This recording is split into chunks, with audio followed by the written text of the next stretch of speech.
So front எண்டுக்கு நீங்கள் வெர்சல் use பண்ணுங்க, வெர்சல் வச்சு ஃப்ரண்ட் எண்ட் பண்ணுங்க. பேக் எண்டுக்கு நீங்கள் சூப்பர்பேஸ் யூஸ் பண்ணுங்க. அது ஃப்ரீ வெர்ஷன், ஃப்ரீ தான் ஆக்சுவலாக. சூப்பர்பேஸ்லேயே நீங்கள் லாகின் அத்தன்டிகேஷன்லாம் நீங்கள் அதிலே பண்ணிடலாம். டேட்டா பேசஸ்லாம் சூப்பர்பேஸ்லேயே நீங்கள் ஹேண்டில் பண்ணலாம். ஸோ பேக் எண்ட் எல்லா ஒர்க்குமே சூப்பர்பேஸ் பார்த்துக்கணும். பேமெண்ட் இன்டெகிரேஷன் நீங்கள் ஸ்ட்ரைப் யூஸ் பண்ணுங்க.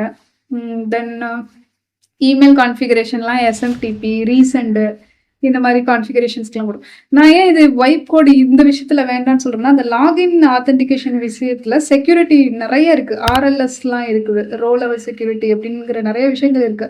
அதெல்லாம் நம்ம பண்ணாதான் வந்து இந்த லாகின் சைன் அப் வந்து நமக்கு செக்யூர் லெவல்ல இருக்கும்.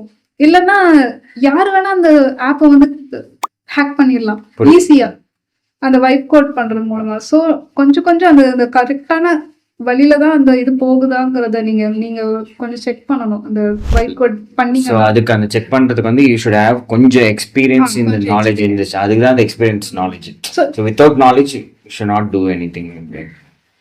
ஸோ கர்சர் ஏஐன்னு ஒரு டூல் இருக்கு. அந்த டூல் வந்து கொஞ்சம் டெக்னாலஜி இருக்கவங்க தான் யூஸ் பண்ண முடியும். அண்ட் அது வந்து பெய்டு வெர்ஷன். ஆக்சுவலாக ஒரு 50 டோக்கன்ஸ் ஃப்ரீயா பண்ணலாம், அதுக்கப்புறம் பெய்டு. ஓகே. ஸோ 50 ப்ராம்ப்ட்ஸ் மட்டும் கொடுக்கலாம், அதுக்கப்புறம் பெய்டு. ஸோ அந்த டூல் சூப்பராக ஹெல்ப் பண்ணும். Backend fix, backend so line எதுவும் டீபக் பண்ணணும்னா அதுக்கு ஹெல்ப் பண்ணும். எல்லா விஷயத்துக்குமே இந்த கர்சர் ஏஐ ஹெல்ப் பண்ணும். ஸோ அதை யூஸ் பண்ணி நீங்கள் ஃப்ரண்ட் அண்ட் பேக் அண்ட் ஃப்ரண்ட் அண்டை வெர்சல்ல இருந்து எடுத்துட்டு அந்த ஃப்ரண்ட் அண்டை கர்சரோட அட்டாச் பண்ணி பேக் அண்ட் பண்ணுங்க. ஸோ மைக்ரோசாஃப்ட் ப்ராடக்ட், ஒரு ப்ராடக்டை பில்ட் பண்ணுறதுக்கு நான் சஜஸ்ட் பண்ணுற AI tools Vercel for front and, சூப்பர்பேஸ் for backend, மெயிலுக்கு ரீசெண்ட் அண்ட் பேமெண்ட்க்கு ஸ்ட்ரைப். இது எல்லாம் சேர்ந்தா ஒரு ப்ராடக்ட் அண்ட் ஒரு மைக்ரோசாஃப்ட் ப்ராடக்ட் நீங்கள் பில்ட் பண்ணலாம். பில்ட் பண்ணிட்டு யூசர்ஸை கொண்டு வரணும். அது எப்படி கொண்டு வரலாம்? ஸோ அட்வர்டைஸ் பண்ணணும். ஸோ ஒரு ப்ராடக்டை வந்து பில்ட் பண்ணிட்டீங்கன்னா லான்ச் பண்ணுங்க. வெப் ஆப்னா வெப் சைட்டை வந்து ரிலீஸ் பண்ணுங்க. மொபைல் ஆப்னா பிளே ஸ்டோர்ல போடுங்க. ஸோ இப்போ ஏஐ வந்துட்டதுனால நம்ம ஃப்ரண்ட் எண்ட் வந்து ஈஸியா ஆயிடும். ஏன்னா நான் சொல்றது நான் சொன்னால அழகா வந்து அது காட்டும். அது ஃபுல்லா யூஐ தான்.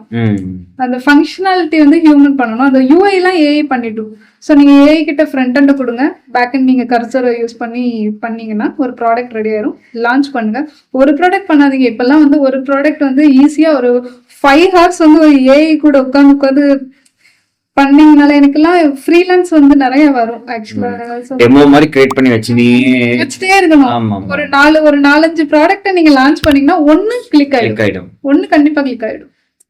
யா, தட்ஸ் இட்.